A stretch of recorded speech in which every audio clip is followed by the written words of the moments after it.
All right, welcome. Today we're diving deep into an incredible piece of philosophical science fiction called The Firmware of Flesh. We're going to explore a world where your biology is literally programmable, and the very idea of who you are is completely up for grabs. So the whole thing kicks off with this really jarring sentence. Right away, you're thrown into this world where the human body isn't this fixed secret thing. Nope, it's something you can rewrite, you can revise, and it can be made profoundly, unsettlingly different. And our guide through all this is a practitioner named Derma. She's a master of this pretty radical and usually very illegal technology. She's what they call a skinner. Now, skinners like Derma, they don't work in some sterile lab behind a big pane of glass. No, they work through touch. They're literally writing code directly into a client's body, which helps them stay under the radar. And that physical connection, well, that's everything, because it teaches them a fundamental truth the lab coat techies just don't get. And this right here, this is the whole philosophy of a real skinner. See, the body isn't just a machine you can boss around. It is a 4 billion-year-old system. It has its own legacy code, its own intelligence. If you want to change it, you can't just issue a command. You have to have a conversation, a negotiation. Okay, so now that we get the world, let's get to the real mystery of the story. It shows up in the form of a new client, a former philosopher of mind named Maros Venn. And he has a request that is, well, it's completely unprecedented. This is what Venn wants.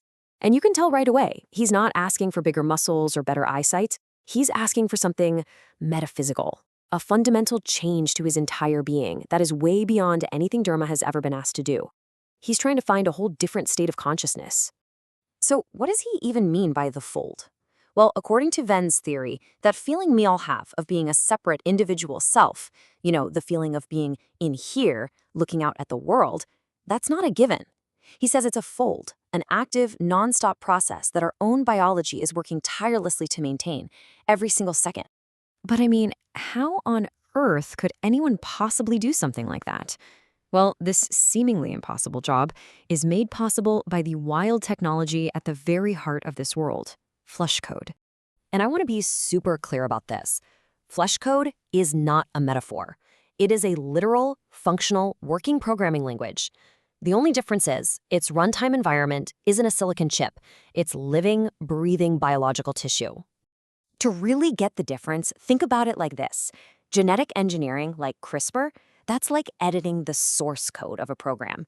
It's powerful, for sure, but it's slow, it's indirect. Fleshcode, though, that's like live coding a program that's already running. It's direct, it's real-time, the changes happen right now. And the potential is just staggering. Okay, so the language itself has like 3 different layers. At the very bottom, you've got enzymatic tools. This is basically the machine code, the ones and zeros that talk directly to your cells. A layer up, you've got signal libraries, which are kind of like APIs that speak the body's existing languages. Hormones, neurons, that kind of thing. And then at the very top, you have the high-level stuff, the grammar of tissues, the syntax of whole organs. This is the level where a skinner like Derma works. So, Derma has this incredibly powerful tool, but how does she even begin to tackle Venn's request? How do you write a program to dismantle the very thing that's experiencing the world in the first place? Well, she does something brilliant. She doesn't treat it like a technical problem. She treats it like a philosophical one. She figures out the body's most basic, fundamental assumption, its first axiom. I am a separate, bounded self. So her job isn't just to modify a system. It's to write a script that can literally argue with an axiom. Her solution is, well, it's elegant. She creates this 3-movement script. It's a really smart, systematic attack. Each movement is a carefully aimed argument, targeting a specific biological system that keeps that fold of selfhood in place. Let's break them down. First up, movement 1. This goes after the immune system. The body's ultimate bouncer, deciding who's self and who's not self.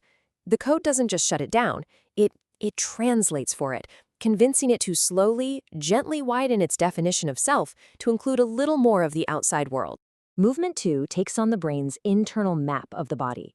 You have this map in your head right now of where your hands are, where your feet are, the edges of you.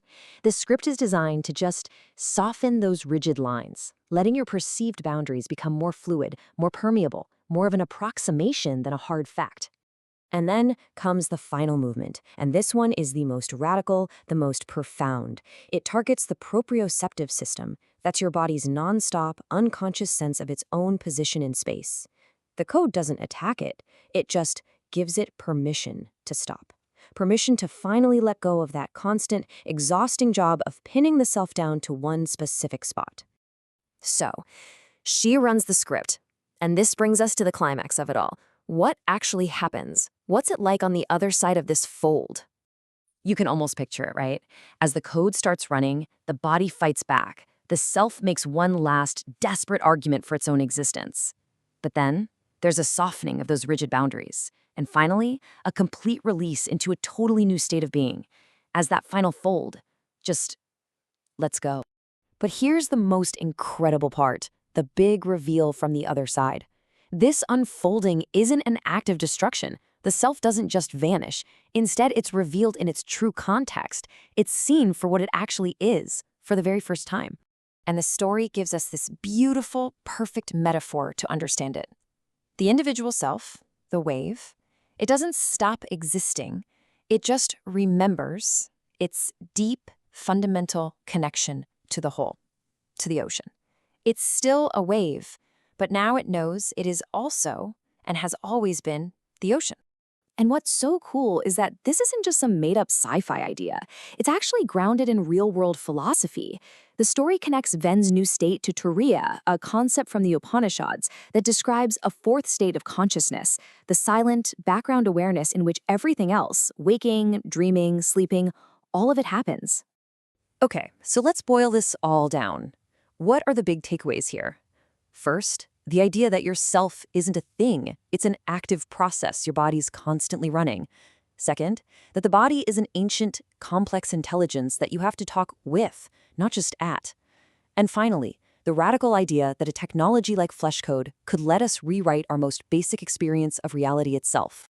So I want to leave you with this final thought, a question that the story basically puts right in your lap.